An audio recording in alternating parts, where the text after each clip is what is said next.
The rule, now that it's become clear that the Republicans, the fiscally conservative, strong on defense party, are neither fiscally conservative nor strong on defense, they have to tell us what exactly it is they're good at. Because, because it's not defense. 9/11 happened on your watch, and you retaliated by invading the wrong country. And you lost a 10-year game of hide-and-seek with Osama bin Laden. And you're responsible for running up most of the debt, which more than anything makes us weak. You're supposed to be the party with the killer instinct, but it was a Democrat who put a bomb in Gaddafi's bedroom and a bullet in bin Laden's eye like Mo Green. Raising the question, how many Muslims does a black guy have to kill in one weekend before crackers climb down off his ass? So, oh my God. Let's look at some facts. Now, for you Fox News viewers, feel free to turn down the sound until the flashing facts light at the bottom of your screen disappears.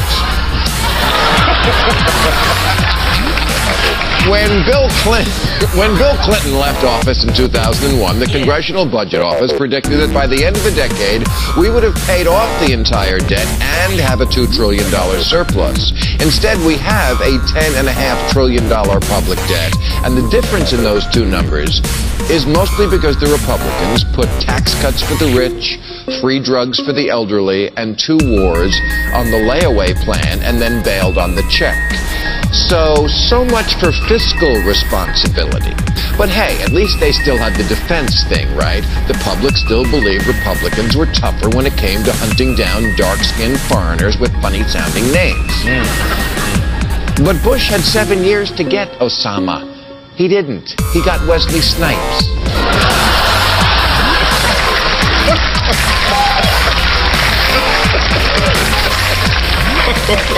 Only 6 months after 9/11, Bush said he didn't spend that much time on bin Laden, that he was no longer concerned about him.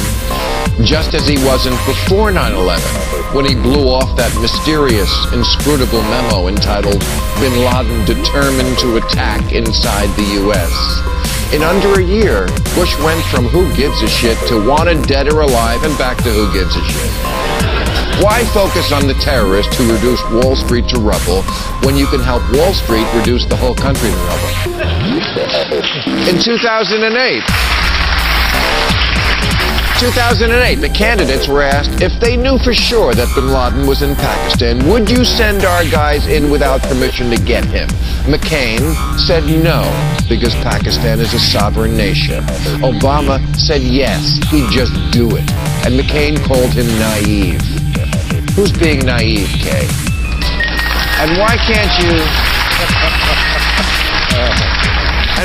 you just admit that Barack Obama is one efficient, steely-nerved, multitasking black ninja gangsta president?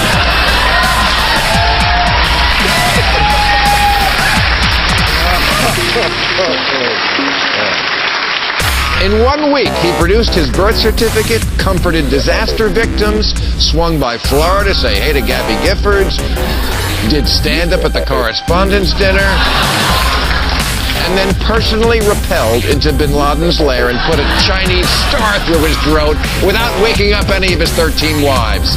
That's how it went down. I saw it on MSNBC. Look. 30% of this country will always vote Republican. I'm just asking why. Yes, paranoia, greed, and racism are fun, but it's like when you see someone driving a Mercury. You think,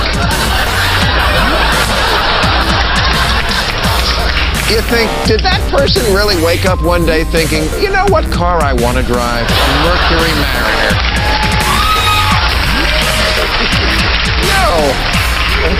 No, you assume he knows someone who sells them, or he was molested by a Kia dealer as a child.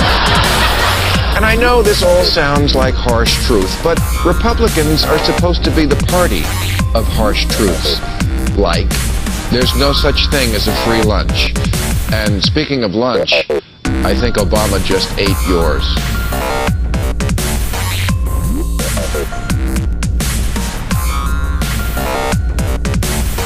ADT, the world's best looking son.